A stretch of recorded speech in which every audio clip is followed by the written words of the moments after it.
Ketika kalian punya 4 kualitas ini, hidupmu akan berat. Orang rakus itu tidak akan tenang. Kenapa? Dia selalu ingin lebih. Sebanyak apapun yang sudah dia miliki. Kalau sudah wataknya tamak, rakus, ya ingin nambah terus. Gajinya sudah besar, masih ingin naik terus. Dan tidak ada akhirnya, selalu ingin naik. Itu hidupmu tidak akan tenang.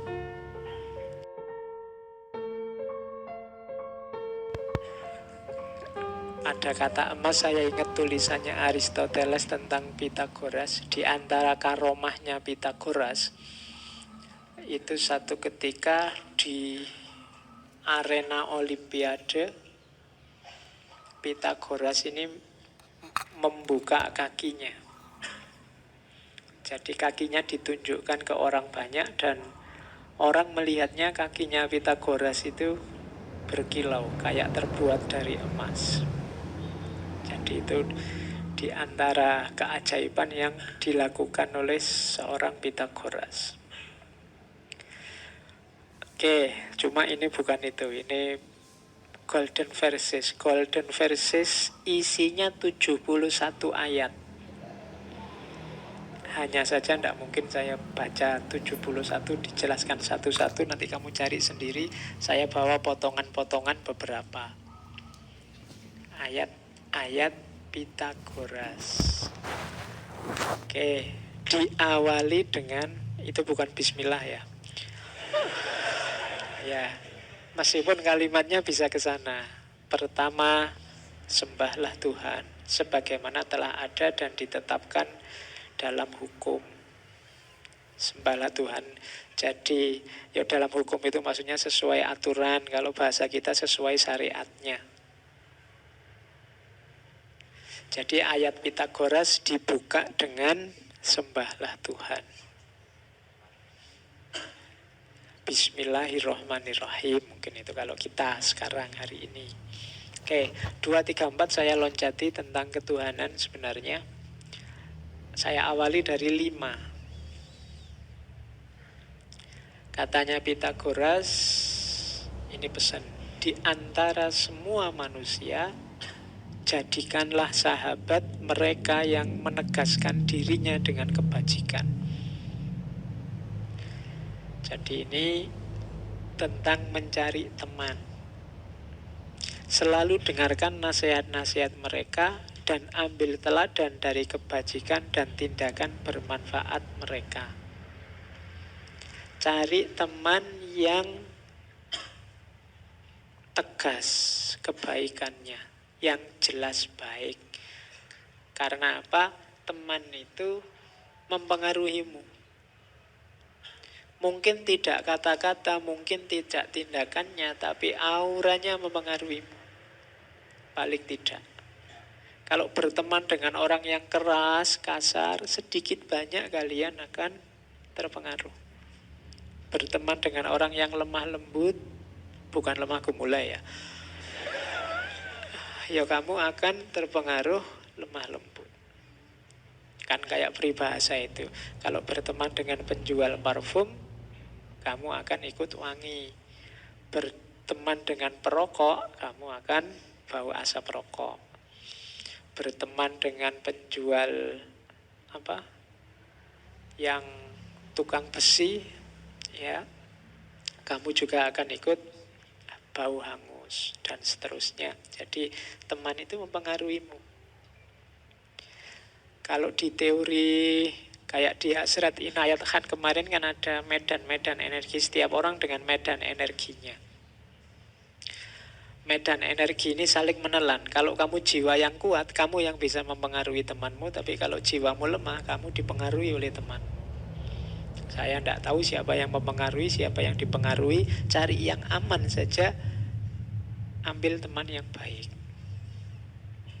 Kalau punya teman yang baik, kamu akan dapat manfaat banyak. Nasihat-nasihatnya dan contoh teladan darinya. Makanya mungkin dulu orang tuamu waktu pesen kamu mau kuliah kan pesannya cari teman yang baik. Karena seseorang itu cerminan dari temannya. cerminan dari jiwanya. Kamu kan kadang kalau punya teman tidak cocok dengan jiwamu kan tidak seret. Kalau kamu lembut, punya teman kasar itu kan kamu tidak kerasan. Dia tidak bisa jadi cerminmu.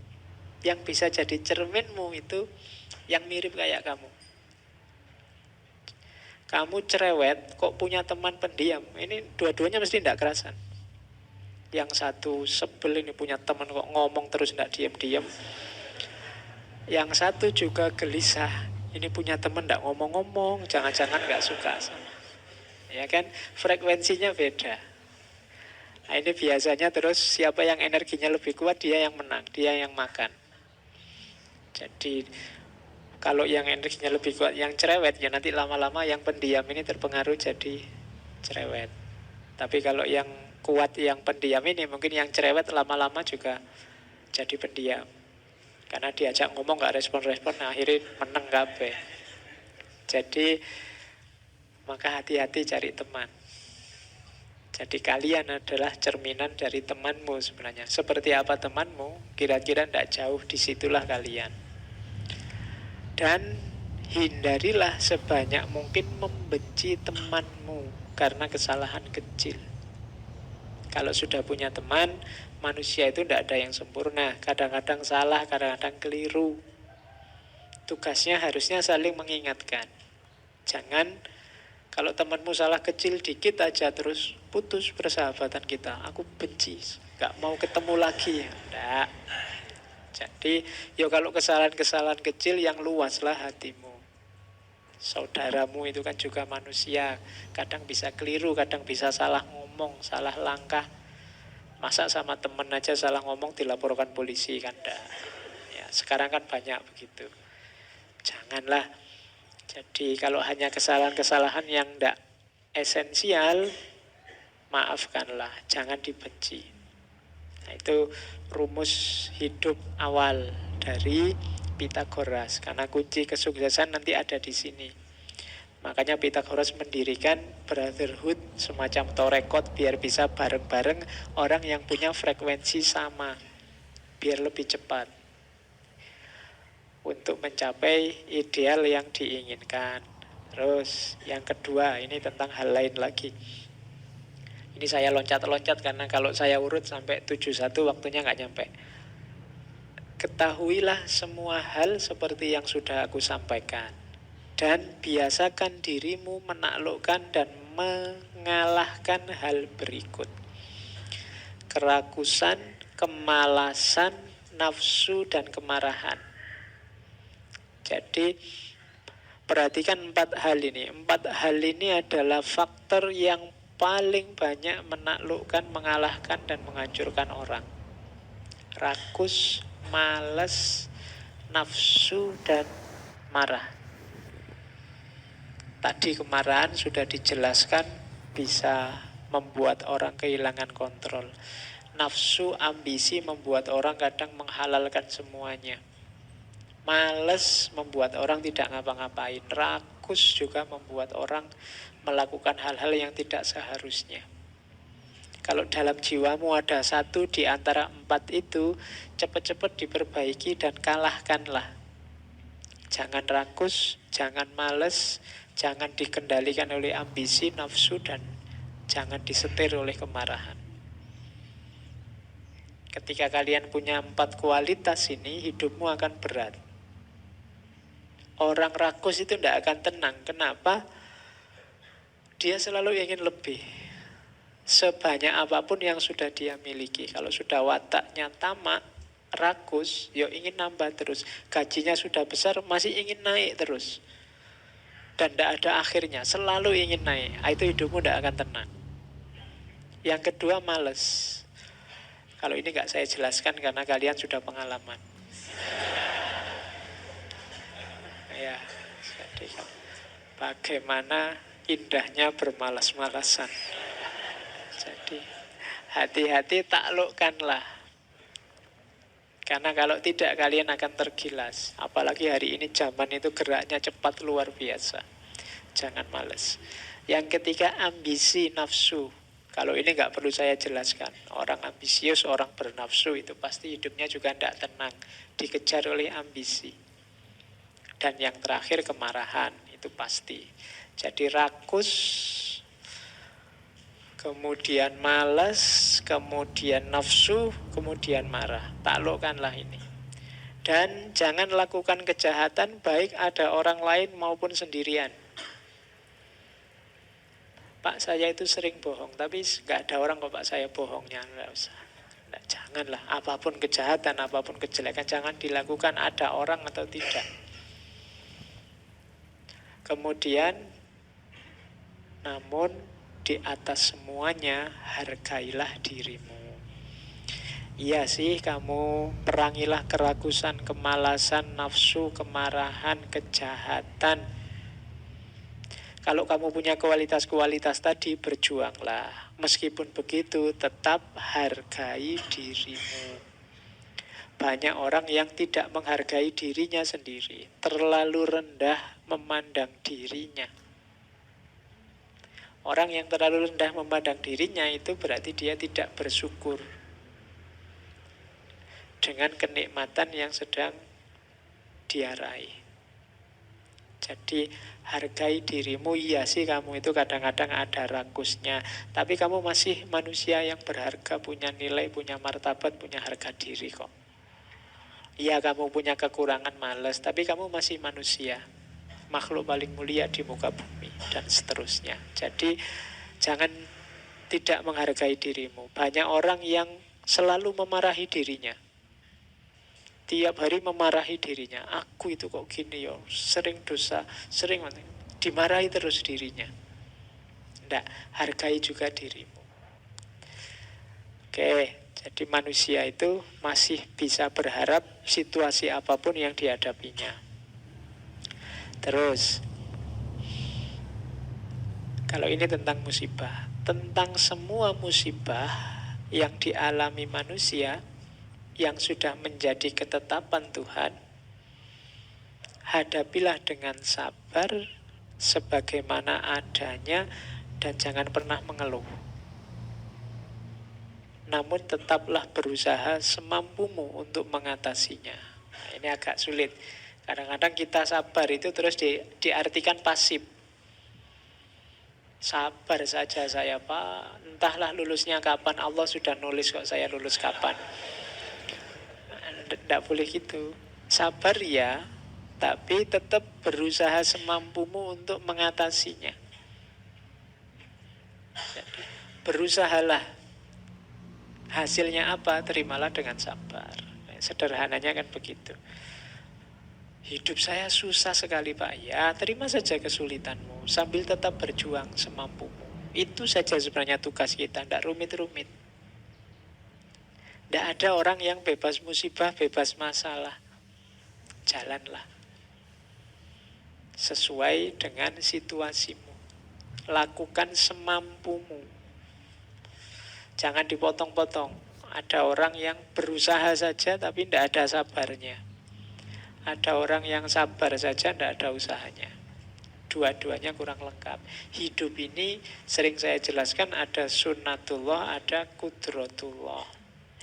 Sunnatullah itu seperti matematikanya Pythagoras tadi. Hidup ini ada rumusnya. Kalau kalian males ya suksesnya lama, itu sunnatullah. Kalau kalian tidak makan ya kamu lapar, itu sunnatullah. Sunnatullah ini yang harus kita pedomani dalam perjuangan. Meskipun begitu, seandainya perjuangan gagal, ya sabar saja, jangan putus asa. Kita masih ada kudratullah. Kudratullah itu ketika Allah dengan kehendaknya sewaktu-waktu bisa intervensi. Tidak apa-apa. Misalnya kamu pulang nanti terus berkaca di kamar. Begitu kamu berkaca, kamu kaget lihat wajahmu sendiri. Ya Allah Pak, saya kok kayak gini ya, apa laku saya nanti misalnya. Tidak apa-apa, jangan putus asa. Ya secara sunatullah mungkin tidak laku. Tapi, ya ini cuma contoh kok. Secara kudratullah tidak. Kalau Allah berkehendak, kamu bisa tiba-tiba dapat jodoh langsung 4 misalnya. Itu kudratullah. Jadi Allah yang berkehendak. Cuma yang kudratullah ini dalam hidup sehari-hari jangan dijadikan pedoman. Itu kalau usaha sudah kamu lakukan, berharaplah kudratullah datang. Misalnya saya sering mencontohkan kamu loncat dari Ambarukmo Plaza lantai paling atas, itu secara sunatullah ya kamu tewas. Tapi secara kudratullah bisa tidak. Gitu loh.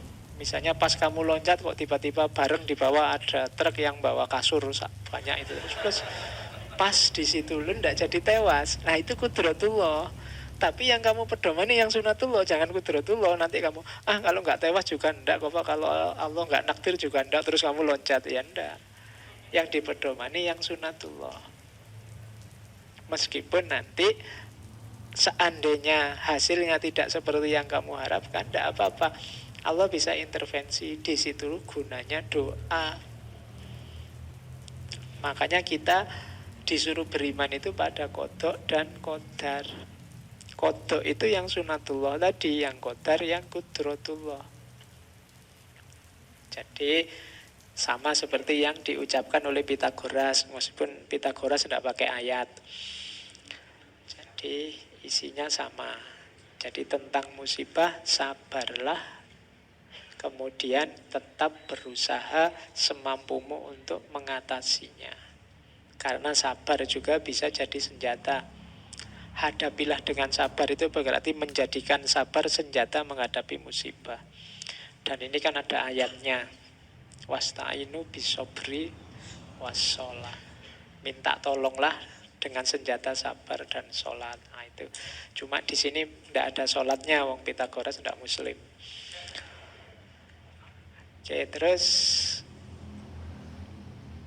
kalau ini menasihati kita hari ini. Ada banyak pandangan di kalangan manusia. Ada yang bagus, ada yang jelek. Jangan terburu memuji atau menolaknya. Saat kesalahannya semakin menjadi, dengarkanlah dengan bijaksana dan persenjatai dirimu dengan kesadaran. Oh, ini malah persis kalimatnya. Persenjatai dirimu dengan kesabaran. Jadi di lingkungan sekeliling kita ini banyak orang yang pandangannya macam-macam. Yang sering mancing kita untuk komen. Apakah itu memuji atau mencela dan menolak. Katanya Pitagoras, jangan kesusu dipuji, jangan kesusu ditolak. Karena bisa jadi kita tertipu. Karena pandangan orang itu punya konteksnya sendiri-sendiri. Punya subjektivitasnya sendiri. Mungkin menurut orang itu dalam situasinya yang bagus itu. Tapi dalam situasimu kalau semacam itu jelek. Misalnya dalam situasi kalian ada dalam situasi yang harus segera lulus karena mau DO. Sementara dia ada dalam situasi yang menuntut dia untuk harus sabar karena baru dapat musibah. Kalimatnya mungkin mirip tapi situasi yang dihadapi berbeda. Kalau bagi yang habis kena musibah, kita menghibur dia dengan sabar. Tapi hiburan untuk sabar kalau bagi dia yang terancam DO mungkin tidak efektif. Kalau yang terancam DO maksud kamu sabar saja, kalau nanti tidak jadi berjuang. Loh, menasihati untuk sabar itu bagus, tapi untuk yang terancam DO tidak efektif, tidak, kurang pas, tidak bijaksana. Nah, tapi bagi yang dapat musibah pas, dia bijaksana. Apalagi kalau dikaitkan dengan kebijaksanaan universal. Karena dalam kebijaksanaan universal ya kamu jangan kesusu memuji atau menolak. Karena segala sesuatu ada reasoningnya sendiri. Allah itu memberi musibah, memberi kegembiraan itu konteksnya luas, tidak sesederhana kelihatannya. Kayak ceritanya, mungkin dulu pernah saya ceritakan waktu Nasruddin Hoja itu loh. Saya tidak tahu sudah apa belum. Jadi satu ketika Nasruddin punya kuda. Biasanya kan keledai ini tiba-tiba dia punya kuda. Kudanya bagus. Nah, terus tiba-tiba datang raja. Raja ini tertarik dengan kudanya Nasruddin. Terus raja ini, Nasruddin, kudamu bagus, tak beli ya, berapapun tak bayar. Katanya Nasruddin, oh saya sayang sama kuda ini, tidak saya jual. Berapapun lo ini, iya saya tidak saya jual. Begitu rajanya pulang gak jadi beli, tetangganya komen semua. Bodoh sekali kamu, mau dibeli berapapun kok ndak, kuda aja kan bisa beli lagi banyak. Katanya Nasruddin, suka-suka gua dong. Wong kuda-kudaku, kamu ndak usah komentar lah, ndak ngerti situasinya kan gitu. Besoknya kudanya hilang. Wah, tetangganya komen lagi banyak. Ya, kayak di medsos itu kan tambah panjang. Kemarin sing komen ratusan, ini 500-an komen semua. Sudah dibilangin, coba kemarin kamu kasih ke raja kan enak, kamu dapat uang. Sekarang hilang. Sudahlah, nggak usah komen, aku yang lebih ngerti. Besoknya kudanya pulang lagi bawa banyak kuda yang lain. Kuda liar dari hutan. Mungkin kudanya ini ngerti, wah aku dibelain ini sama tuanku, terus dia nyari teman banyak. Nah, tetangganya komen lagi, banyak lagi komen. Wah, ternyata memang bener kamu, sekarang kamu punya banyak kuda nih. Pinter banget kamu, komen lagi banyak. Terus, karena yang dibawa banyak kuda liar, anaknya nyoba kuda ini, jatuh, kakinya patah. Wah, komen lagi banyak. Ya. Ternyata kudanya malah membawa bencana, rugi kamu. Pokoknya Nasruddin, alah suka-suka gua. Pokoknya tiap hari dia suka-suka aja. Terserah orang komen apa. Kok dilalah ketika anaknya kakinya patah, Panglima kerajaan datang ke kampung itu nyari anak-anak muda untuk jadi pasukan perang. Karena negara sedang butuh tenaga muda untuk jadi tentara. Semuanya diangkut, kecuali anaknya Nasruddin. Kenapa? Karena kakinya patah. Wah, alhamdulillah anaknya nggak ikut akhirnya. Komen lagi semua tetangganya banyak. Ya, jadi hari ini kan kita peradaban ini. Serba komen, serba itu. Rumusnya Nasruddin sederhana, suka-suka gua aja lah, terserah yang komen. Kalau dia mendengarkan orang komen tadi, mungkin pontang-panting dia. Tapi alam semesta bekerja dengan logikanya sendiri. Kadang-kadang yang kita anggap bencana ternyata dia anugerah. Tadi kakinya patah dianggap bencana, ternyata anugerah. Tadi nggak dapat uang dari raja dianggap bencana, ternyata anugerah, dapat kuda banyak, dan seterusnya. Maka jangan terburu memuji, jangan terburu menolak. Ini mengingatkan kita, hari ini kan kita peradaban komen. Negara dengan populasi komentator paling besar kan Indonesia. Kan, hati-hatilah dengan komen, jangan terburu memuji, jangan terburu-buru menolak. Terus